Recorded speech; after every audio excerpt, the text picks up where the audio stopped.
je suis Catherine Clocher, je suis la maman de Corentin, qui est épileptique pharmacorésistant depuis 6 ans. Donc ça a commencé la première crise lorsqu'il avait 20 ans. Il en a maintenant 27, il vient d'en avoir 27. Je ne sais pas comment me présenter maintenant parce que je suis effectivement Corentin Clocher, le fils de Catherine Clocher, à ma droite. Quelle crainte associez-vous avec une crise? J'ai pas de crise, enfin j'ai pas de peur par rapport à une crise. Parce qu'une crise, si jamais ça arrive, il faut juste un petit peu de temps pour me dire où est-ce que je suis, qu'est-ce qui se passe, quelles sont les personnes autour de moi, pour vraiment me sentir plus à l'aise. Parce que voilà, on ne sait jamais trop ce qui s'est passé pendant ce petit laps de temps qui définit ce qu'est une crise. Donc à part ça, une chute ça peut arriver. J'ai fait une chute dans comment on appelle ça? L'escalator. L'escalator il y a 2 jours, donc oui, ça arrive. Mais j'en ai pas la peur. La peur, c'est plus dans la façon de me faire comprendre par les autres. Parce que voilà, les gens qui sont autour de moi, si je n'ai pas préparé le terrain, qui ne savent pas que je suis épileptique, en fait, ils vont avoir une masse qui tombe sur eux dans l'escalator et ils vont se dire mais qu'est-ce qui se passe? Donc voilà, c'est se faire comprendre. C'est pour moi la seule et unique crainte que j'ai. Pas forcément le regard, mais vraiment se faire comprendre. Parce qu'en fait, le regard, on a tous vu quelqu'un dans la rue tomber ou autre, enfin, quoi que ce soit, ou avec même un comportement un peu différent par la maladie ou autre. Mais c'est pas grave. Au bout de quelques minutes, je peux reprendre possession de mes moyens et je peux, encore une fois, me faire comprendre. Mais le regard des autres n'est pas si embêtant. Les craintes. Donc, Corentin fait plusieurs types de crises. La première étant la plus impressionnante, celle avec convulsions, allaitement, comme on peut s'imaginer la vraie crise d'épilepsie. Celle-là, on a l'impression qu'il va mourir. J'ai peur qu'il en meure, en fait. On a l'impression qu'il va mourir. Ensuite, il y a les chutes. Et ça, c'était pas là au début. Ça fait 1 an exactement qu'il chute. Et alors là, la crainte, c'est évidemment qu'il se fasse beaucoup de mal, qu'il tombe d'un escalier, qu'il se fracasse la tête. Et l'une des chutes, on était sur le port de Toulon. Il y avait beaucoup d'eau sur la jetée, donc lui marchait au bord.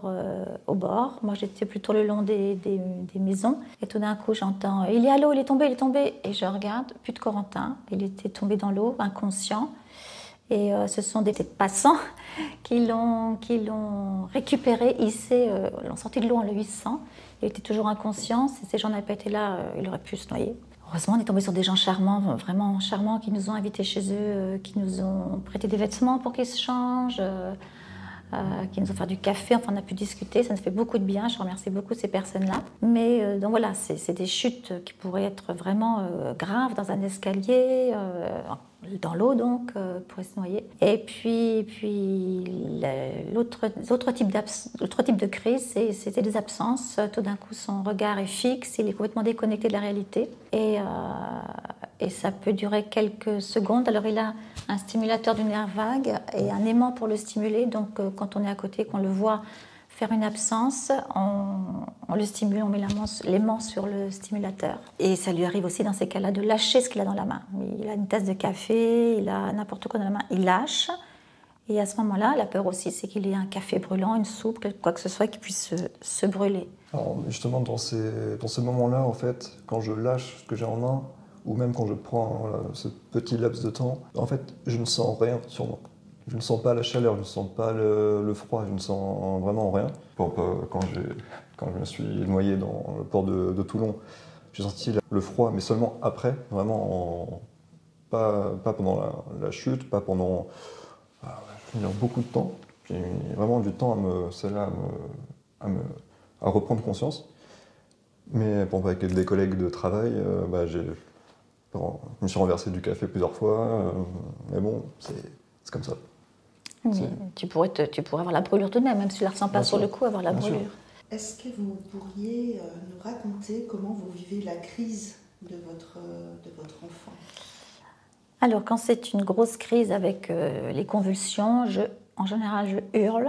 je crie, j'appelle mon mari et je sors de la pièce. C'est vraiment extrêmement effrayant, c'est insoutenable pour moi. Quand c'est une absence, là je réagis bien, je pense, je mets tout de suite l'aimant, j'ai pas trop de problèmes. Quand il y a eu la chute dans l'escalator, dont il parlait tout à l'heure, c'est vrai qu'on descendait en haut de l'escalator, on discutait, et tout d'un coup je l'ai vu s'affaler sur les gens devant. Et bon là j'ai crié, mais j'ai quand même eu le réflexe d'aller le rattraper par la manche et de le redresser, en arrivant pas, je lui ai mis l'aimant. Voilà, mais c'est vrai que ces chutes aussi, ça fait hurler à chaque fois. Je travaille sur moi pour mieux réussir à gérer, mais ces grosses crises avec convulsions, c'est insupportable. Et il a raison. Et vous, Corentin, comment vous vivez vos crises? Bien. Vu qu'il n'y a rien à faire, une fois que je suis en crise, tout ce qu'il faut faire, c'est attendre que ça revienne. Donc, qu'est-ce que je peux faire d'autre si ce n'est, voilà, on continue et puis on verra bien ce qui se passe. Vous êtes conscient pendant les différents moments de crise que votre mère pas toujours? Alors, celle avec le petit laps de temps de décalage, ça, on parle de quoi, une demi-seconde? Une seconde. Là, je perds cette conscience, mais par contre, sur les grosses crises avec convulsions et tout, je suis spectateur de mon propre corps.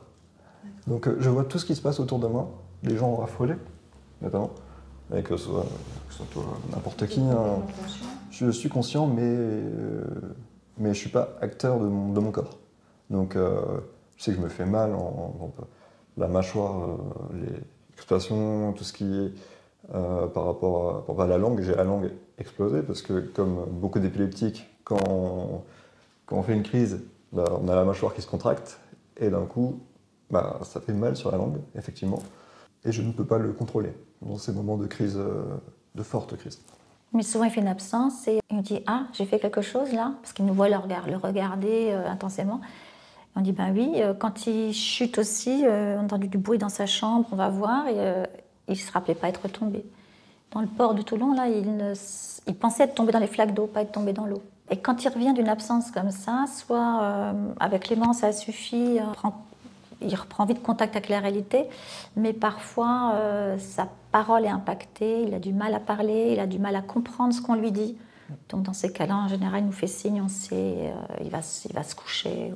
Parce qu'avec toutes ces crises-là, non seulement il y a l'effet de la crise qui est inquiétant, mais il y a aussi tout ce qui va avec, c'est-à-dire justement les troubles de la parole, les troubles du langage, qui atteint les fonctions cognitives, la mémoire aussi, ça impacte un peu la mémoire.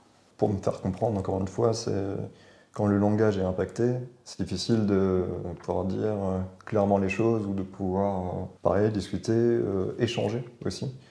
Mais voilà, depuis le temps, nous, ça marche bien. On arrive à se comprendre, c'est-à-dire, je vais me coucher, puis tout va bien. Mais difficile au début. Justement, donc l'après-crise, c'est géré comment? Souvent vous reposez par la suite ou... Alors, la plupart du temps, je suis très fatigué après une crise. C'est parce que ça pompe l'énergie de manière assez violente. Donc, si je peux, je vais me reposer. L'aimant, encore une fois, le stimulateur du nerf vague qui, moi, me fait beaucoup de bien. C'est pas le cas de tout le monde, mais j'ai cette chance-là. Ce qui permet, en fait, de ralentir, ou plutôt d'accélérer, excusez-moi, d'accélérer ma reprise de position, ma reprise d'être plus actif plus rapidement. Je faisais une crise et on ne me voyait plus pendant la journée. Alors que là, c'est vraiment juste en soirée, la plupart du temps, mais utilisable et efficace. Les crises peuvent survenir suite à une contrariété, suite à une émotion, suite à une fatigue. La chaleur aussi, on s'est rendu compte que la chaleur l'impactait beaucoup. Quand il fait une séance de sport, de ping-pong, de rameur. Mais ça vient aussi sans raison. Donc on est en train de discuter et tout d'un coup, paf, ça vient. Pour le sport, en fait, c'est le cardio qui... de temps en temps, ça monte rapidement. Je peux faire du sport, mais ensuite, c'est l'arrêt. En fait, c'est à chaque fois cette transition, que ce soit dans le comportement ou dans n'importe quoi, c'est à chaque fois qu'il y a une transition à faire, mon corps qui n'arrive pas à accepter la transition d'état. Donc, c'est comme ça. Changement d'activité. Ouais, c'est comme ça que je l'appelle, en tout cas. C'est quand je dois me concentrer pendant, 2 heures quand je bosse, et ensuite que j'arrête d'un coup, Si j'arrête de manière trop impactante, trop brutale, exactement, ben, là, il peut subvenir une crise. C'est des réflexes à avoir au quotidien. Les absences sont quotidiennes. Ouais. Quels sont pour vous, Corentin, les risques principaux d'une crise? Chute avec voilà, une mauvaise réception, et donc voilà. Et pour vous, madame? Les risques, c'est ça, c'est la chute en entraînant quelque chose de très grave. C'est l'impact aussi que ça peut avoir sur son cerveau, qu'elle ne soit pas trop délétère, ces crises, ces grosses crises, que ça n'impacte pas trop justement sa parole. Dernièrement, il me disait, j'ai l'impression qu'en ce moment, je cherche un peu plus mes mots. Puis à chaque fois que survient une crise, soit une absence ou une crise plus grosse, on se dit, ah bon, ça y est, le traitement, c'est encore pas ça, c'est encore pas cette fois-ci que le traitement va être efficace. Et ça, c'est toujours un petit peu les montagnes russes, un petit peu les montagnes, l'ascenseur émotionnel. Dans quelques jours, ça va bien, on se met à espérer, puis tout d'un coup, paf, une crise qui arrive, et là on se dit, ah ben non, finalement, c'est encore pas ça. Donc la solution, en tout cas la solution que j'ai trouvée par rapport à ça, pour éviter les montagnes russes, c'est de toujours se dire, la vie elle n'est pas toute rose, je sais que c'est un peu bancal en ce moment, donc je vis avec, et de temps en temps il y a un petit élan d'espoir, voilà, on dit, ok, c'est un peu mieux qu'avant, mais on va pas trop loin, on va pas se dire que tout est réglé, parce que sinon, ensuite, Et je pense que par rapport à ça, je vis mieux l'épilepsie que mes proches. Ouais. Il est très courageux, moi je trouve qu'il est très courageux, parce qu'il ne se plaint jamais. Il prend les choses avec philosophie, j'ai envie de dire. À la fois, j'ai des parents courageux aussi, parce que à me voir au sol, ça peut être perturbant. Comment est-ce que l'épilepsie influence vos relations? Alors, on va commencer par vous, Corentin. Alors, c'est compliqué. C'est vraiment compliqué quand on ne travaille pas avec la même efficacité ou les mêmes réflexes, encore une fois. C'est une question d'habitude, une question de... Moi, je vais être très fatigué rapidement par la moindre chose. On parlait de déclic et aussi de niveau à atteindre de temps en temps, parce que quand c'est trop bancal, quand c'est trop rapidement entre deux émotions, c'est un rythme singulier, et donc qui dit singulier dit un rythme avec... pour mettre tout le monde d'accord, c'est compliqué. C'est de la solitude. On est face à nous-mêmes, face à la maladie, malgré l'aide de tous les proches. Il n'y a quand même que nous face au problème. On peut avoir toute l'aide qu'on peut espérer. Autour de la table, tous les gens qui nous regardent avec des yeux en disant que ça va aller, mais... Mais là, on te demande la relation que tu as avec moi, par exemple. Ouais. Là, on peut en parler. Parce que c'était très compliqué pendant longtemps, parce que j'avais du mal à me gérer, et j'avais du mal à me gérer. C'est en fait... comment tu pourrais le définir, toi? Déjà, je pense que pour n'importe quel jeune homme de 27 ans, vivre chez ses parents, c'est compliqué. Mais ça l'est encore plus là, dans le cadre de la maladie, parce que moi je ne travaille plus, donc je suis à la maison. Et je suis tout le temps en train je suis sur le qui-vive en fait. Je suis toujours en train de sursauter au moindre bruit, je suis toujours en train de le regarder bizarrement quand je vois qu'il a un petit peu le regard fixe. Et ça, c'est quelque chose qu'il a de plus en plus de mal à supporter. Et ce qu'il y a de bien, c'est qu'on en a parlé, on en parle, mais je comprends, je peux comprendre, parce que du coup, mon attitude le réduit à sa maladie, j'ai l'impression. Je ne vois plus que le malade en lui, et lui qui essaye un petit peu de sortir la tête de l'eau, de vivre avec sa maladie en essayant d'y penser le moins possible. Moi, par mon attitude, je lui rappelle constamment qu'il est malade. Et ça, je l'ai intégré, donc je travaille sur moi, je fais des efforts, mais ça a été très tendu pendant un moment où il y avait beaucoup de tensions, c'était conflictuel. Je me suis rendu compte, lorsque je m'absentais une vingtaine de jours, quand je partais avec mon mari, par exemple, quand je revenais, je le trouvais toujours mieux que lorsque je l'avais quitté. Donc c'est un peu dur de se dire ça, mais j'ai l'impression que je lui fais plus de mal que de bien, en fait. Tu vas un peu fort, mais c'est l'idée. C'est l'idée. Et de manière plus générale, par exemple, donc déjà pour vous, Corentin, dans votre entourage amical, est-ce que ça impacte vos relations, par exemple vos crises, etc. Enfin, voilà, comment vivez-vous vos relations au sens large? Est-ce que votre cercle d'amis a changé? Alors, le cercle d'amis a changé, mais en fait par le fait que je vis maintenant en Lorraine, alors qu'avant j'étais plutôt sur Lyon, ensuite j'ai déménagé, J'ai bougé, donc c'est plutôt... Ça n'a pas de relation avec la crise, en fait. C'est ça. Et moi, directement, quand je rencontre de nouvelles personnes, c'est je suis épileptique, je risque de m'étaler au sol, il n'y a rien à faire. Est-ce qu'on va prendre, je ne vais pas dire une bière, parce que je ne peux pas, mais donc voilà, histoire de... Poser de suite les choses. C'est ça. On dit les choses comme elles sont. Il y a certaines personnes qui, d'un coup, ont peur, c'est normal. Jusqu'au moment où elles verront une première crise, et là, elles vont peut-être pouvoir souffler un peu, mais une fois que c'est dit, là au moins on peut avancer, parce que sinon on a toujours ce « ah mince, je ne l'ai pas dit » et suite à une crise, alors là c'est tout de suite la panique générale, alors que ça aurait pu être plus contrôlé, avec au moins une personne qui sache ce qui se passe.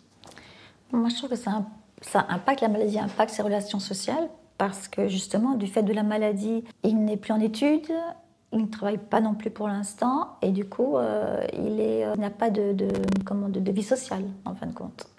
Très très peu, très très limité. Et ça vous pèse Oui. Oui. Ah oui, ça fait partie de la solitude. Quand il a eu sa première crise, à 20 ans, il était en études d'ingénieur à Lyon, en 4e année. Il a quand même fini ses études, il a eu son diplôme, il a travaillé un petit peu, ça s'est passé très bien, parce que fatigue, stress... Par rapport à ça, par rapport au métier, juste ce n'est pas le métier de mes rêves. J'ai fait en ligne droite jusqu'en étant ingénieur en télécommunication. Et en fait, je me suis rendu compte que le boulot en question, en tout cas la boîte dans laquelle j'étais, n'était pas celle dont j'avais rêvé, tout simplement. Et de manière encore plus stoïque, c'est que, en fait, non, ce métier, c'est pas pour moi. J'aime pas du tout la façon de penser.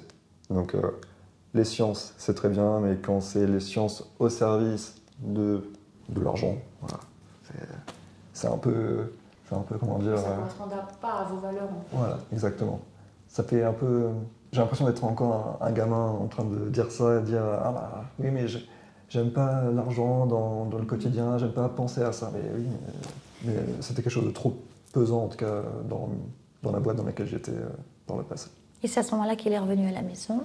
Après, il a fait l'école de kiné, mais le rythme était trop intense, les journées trop intenses, le travail du soir encore trop intense. Il ne pouvait pas gérer avec sa maladie. Ouais, et les médicaments que j'avais à ce moment-là étaient trop impactants sur la fatigue, même sur le mental.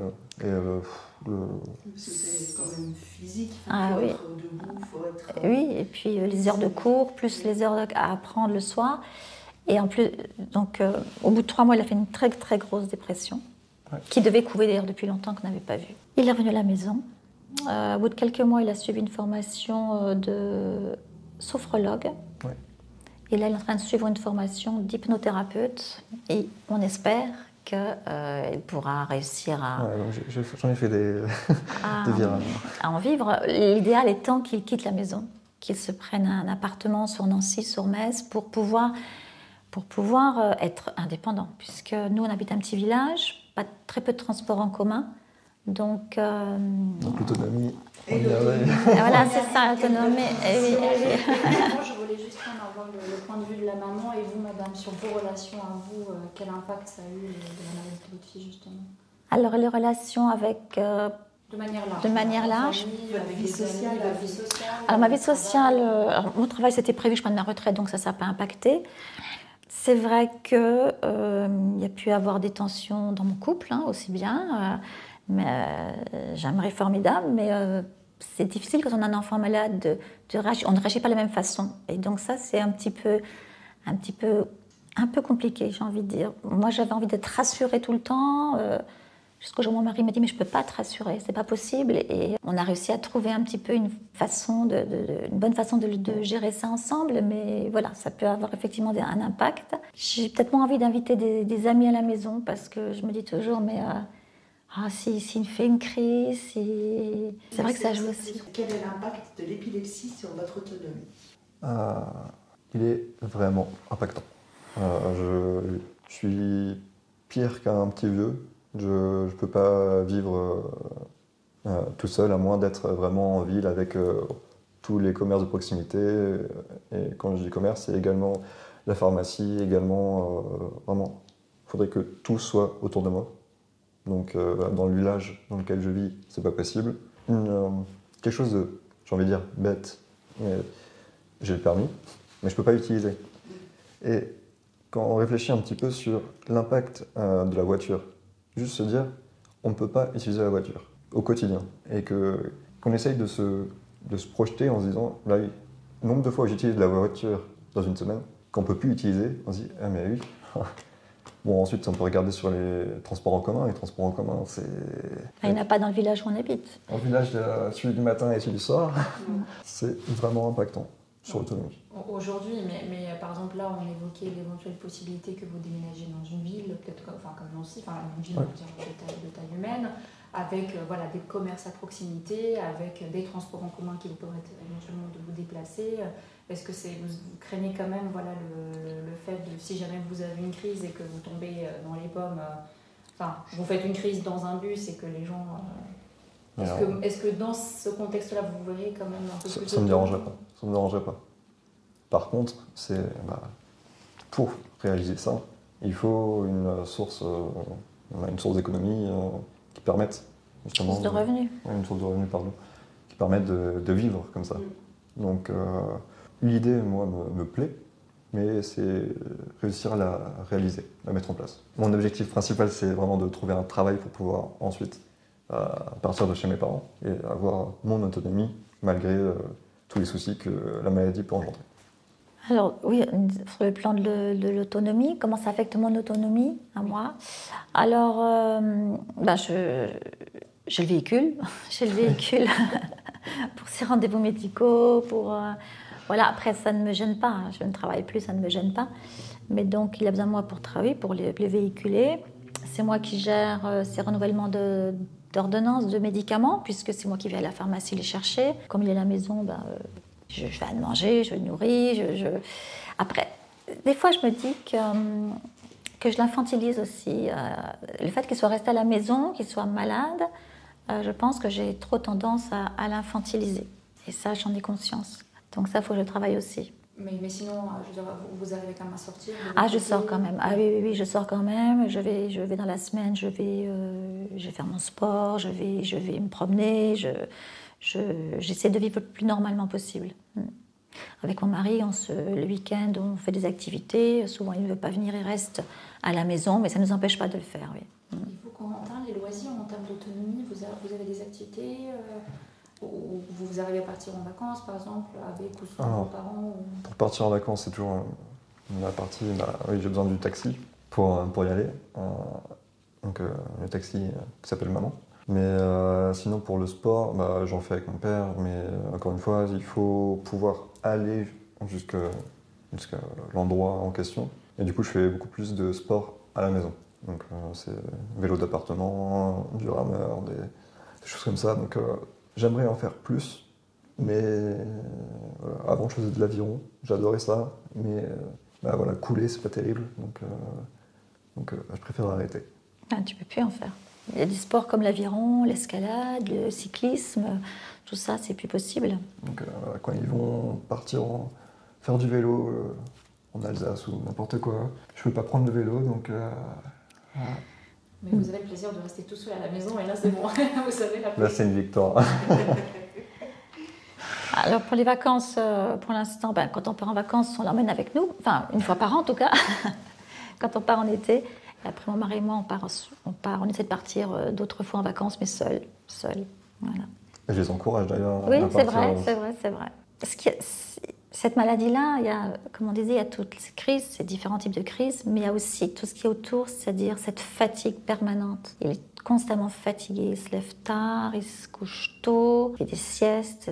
Ça, c'est dur aussi pour nous de voir qu'effectivement, à 20 ans, tout d'un coup, sa vie, elle a complètement basculé, quoi. Et qu'il peut plus faire le 10e de ce qu'il pouvait faire avant. Ouais. Donc clairement, c'est une nouvelle vie qui a commencé, une vie que je vais garder. Ça, j'en suis sûr et certain. Il n'y a pas de pessimisme là-dedans. C'est vraiment, je dois apprendre à vivre comme ça. Et à mieux vivre avec ça. Donc c'est le meilleur message que je pourrais faire véhiculer. C'est vraiment... Il y en a qui ont parfois un peu plus de chance au tirage et qui peuvent avoir des médicaments qui marchent mieux. Parfois ça ne marche pas. Parfois ça marche encore moins bien. Donc voilà, Ça fonctionne partiellement parce que sans ces médicaments, ce serait pire, ce serait des grosses crises. Hein. Donc ça marche partiellement, ça fonctionne partiellement. ouais. Ce qui est difficile aussi pour nous, enfin pour moi parents, c'est de ne pas culpabiliser de vivre normalement justement. C'est ça aussi, c'est dur de se dire mais bon, il faut quand même que je vive ma vie, faire des choses qu'il ne peut plus faire sans culpabiliser. Et je le répète, c'est dans nos relations, encore une fois, c'est oui, il faut arrêter de culpabiliser et je vis ma vie et tu vas en vacances. Justement, vous avez très bien clôturé par un petit message de la fin. Est-ce que vous, madame, vous souhaitez ajouter un petit mot pour ceux qui vont regarder cette vidéo le jour J? Alors, c'est pas facile, c'est vraiment pas difficile. C'est arrivé donc à l'âge de 20 ans, c'était un gros coup de matraque. Mais ce qui m'a aidé, ce qui m'aide, c'est d'avoir fait, par exemple, d'avoir fait l'hypnothérapie avec un hypnothérapeute formidable qui aide beaucoup Corentin aussi. Et ça m'a beaucoup aidé à ne pas sombrer complètement. La science de kinésiologie aussi m'a beaucoup aidé. D'en parler aussi, que ce soit avec l'infirmière de pratique avancée ou le neurologue. Ça permet d'échanger, ça aide beaucoup.